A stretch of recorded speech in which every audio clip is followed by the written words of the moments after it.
law firm and best personal injury lawyer 3 years in a row in the Best of Indiana County contest. Visit them online, marcusandmac.com. Good morning to you. Good morning to you. It's good to have you with us here today. A phone number if you want to ask Bob a question, 479-1160 or 349-WCCS. So we get to the end of February, which means the month of March arrives, and we begin to think more seriously about outdoor work. I've got the shears all ready to go to prune those grapevines, and so that's good. People are really anxious to get out there, maybe a little bit too anxious. We don't want to get out on wet soil and pack that ground down, do we? No, although your pruning activities aren't going to impact that too much. I don't know. I'm pretty heavy these days. I go winter weight. Not going to comment on that one way or another. I've pretty well got the hang of doing the grapevines because I do them every year. But just in a general sense, what are some of the things that you're looking for when you're pruning last year's grapevines? Because they grow quickly and they put on a lot of growth, and those things have to be trimmed off if you're going to get grapes, number one, but if you're going to keep a healthy plant, right? That's right. Yeah, annual work, and sometimes you can even do summer pruning a little bit, depending on once that plant gets established. Mm-hmm. Whatever training system you choose to use. A lot of times we use probably the most common thing's an arbor. Yeah. But commercially, they're going to have trellis rows. So they'll have posts in the ground, they'll have wire, and then they'll train the vines up onto that wire and have a vertical growth is what they're trying to maintain, narrow, and fill in over the wires. Yeah. And yes, once those plants are established, they can put on a lot of growth, and that's why they require annual pruning. And sometimes it's when you get done, you think, oh no, I've killed the plant, because you're cutting so much off. But you have to, because those buds, you still leave enough buds on there that when those break, they will replace that and fill in. And actually, you're going to see in the same growing season the effects of your efforts. If you over pruned it, it won't quite fill back in again. If you've under pruned it, you're going to have vines everywhere in a mess.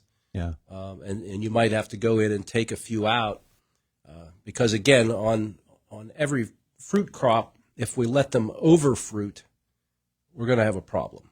Okay. We're not going to have the quality or quantity.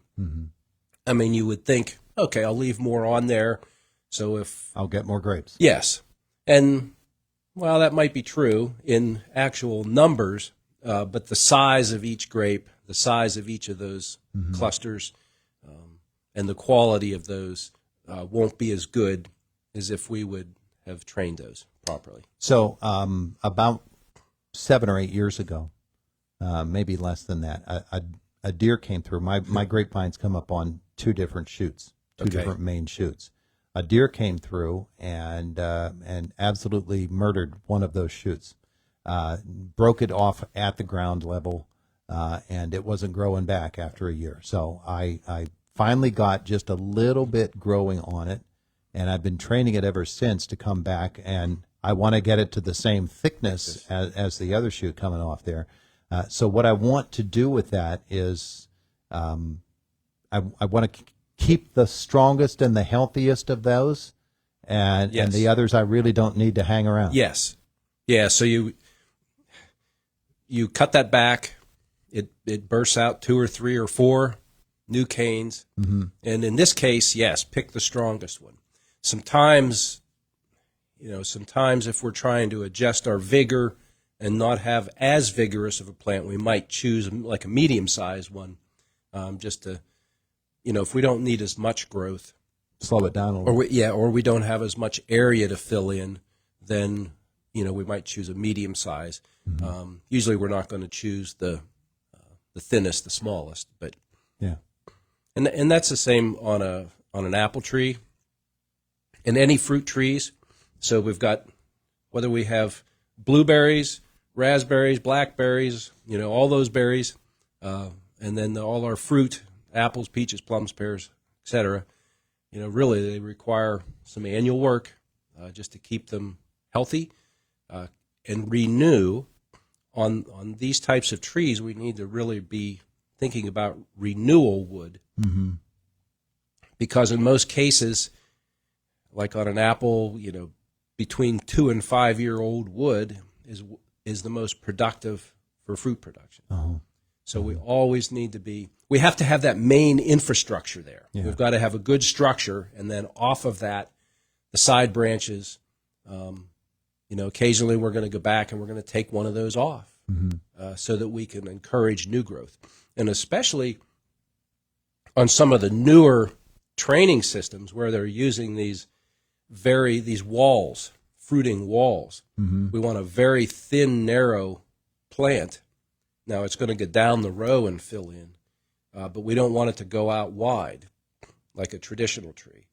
So in order to do that, they really do vigorous pruning on those. And some, when you get done pruning those, sometimes it looks like, whoa, there's not much left here. But, as soon as growth starts in the spring, new growth comes out, fills that in, and we go from there. All right. So the actual method of pruning is something we need to pay attention to as well. You can get anywhere from golf ball size to baseball size knuckles on those main branches, yes. and then your new growth will come out of those. I want to preserve those knuckles, or do I not? Yeah, usually if your tree, if that's one of the main scaffold branches, and you're trying to maintain that tree at that particular size, then yes, you're going to leave those and then let new growth come out of those. Okay.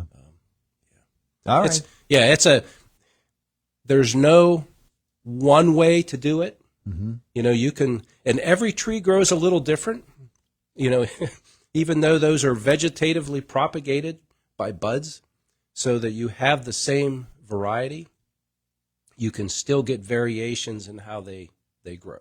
Their limb structure, where the limbs are, how many limbs there are, the vigor of the plant, and that's also, especially on apple trees, almost everything is grafted. So you have a rootstock. They bud graft that rootstock at the nursery for whatever variety. And then, and all those different rootstocks have pluses and minuses, good characteristics and maybe some not as good characteristics, but, overall, they're primarily there to help control the size of the plant naturally, so that, because anymore it's really not productive to have a 25, 30-foot tall apple tree. Yeah. Those seedling trees that we used to, you could go back just one generation and still find some of those hanging around. Yeah. But we really have moved to dwarfing smaller trees. Yeah, in a variety, and there's a whole bunch of different ones that have been bred and released and are out there. Yeah, and some, even though they've been researched and worked on, sometimes once they get them out in the field, they don't pan out. I want to ask you about shrubbery. Yes. Particularly ornamental things. And rhododendron is what I'm thinking of right now. Rhododendron, those grow so rapidly and so big they can cover an entire house. If somebody wanted to cut back on that rhododendron, is now the time to do that, or should that have been done last fall? No, you can still do that. We're still in winter. We're getting towards late dormant season, the last couple of months here of winter, and so we can start, we can still get those jobs accomplished. So if you want to do rejuvenation pruning, is what that's called, if you really need to cut it back. Yeah. And rhododendrons are an example of a plant that will be able to sustain that. So you might cut it back to within, 1 or 2 feet of the ground, the whole plant, because maybe it, where it's sited, it got bigger than you thought it would. Yeah. Or, different.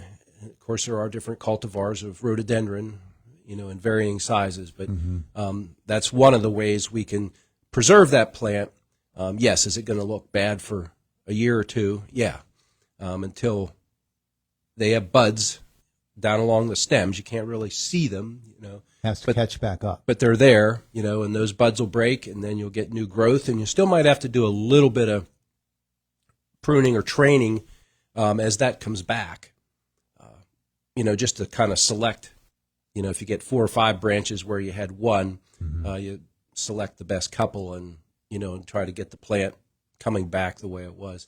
And there's other multi-stemmed shrubs, from forsythia and lilacs. You can also do that too, if they get overgrown. And those plants, occasionally,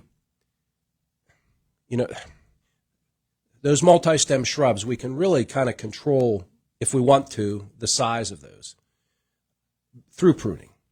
And really on an annual or every 2 to 3 year cycle, if we go in and remove a whole stem back to the ground, we can still maintain the appearance of the plant, but by removing that whole stem, that signals to the plant that I need to replace that. And so you'll get new growth. So we can maintain the size of the plant, but we can also rejuvenate it, get new wood, and that younger wood as it grows will also have better flower display because, a number of those plants, that's really the main reason we, it might be a border plant or something, but, it's the flower show that we're after, which happens one time a year. But in order to maintain that in its best form, we need to do a little pruning along the way just to help keep the plant healthy, younger, and rejuvenate those canes. There are a lot of other shrub types beyond rhododendron that we can talk about. And through the month of March, I want to do that a little bit because, and I'll use my own house as an example. Stuff gets crowded out. These plants grow, and you don't even realize they're growing. And all of a sudden, they've taken over. And Aunt Edna's been missing since last October because she's stuck in the shrub somewhere. And we have to free Aunt Edna. So we'll do that. Dig her out. Yeah. It really is amazing how the plant world will just, if you let it, it will take back over. Things grow over. Yeah, they have a mind of their own and growth patterns and of course the soil types that they're in, where they're located, how many stressors they have. That soil type's pretty important and will greatly influence, how that plant performs, whether it's a fast grower, if we have a really good healthy soil, that plant will probably definitely get bigger than you thought it would. It's not just sun and water. Right. There are other things. All right, Bob. Thank you. You're welcome. At First Commonwealth Bank, we know that financial confidence begins with the right account for the way you manage your money. All of our checking accounts are packed with online tools, including Credit Score Manager with 24/7 access to your credit report. And our debit cards are eligible for MasterCard ID theft protection. Find the best checking account for you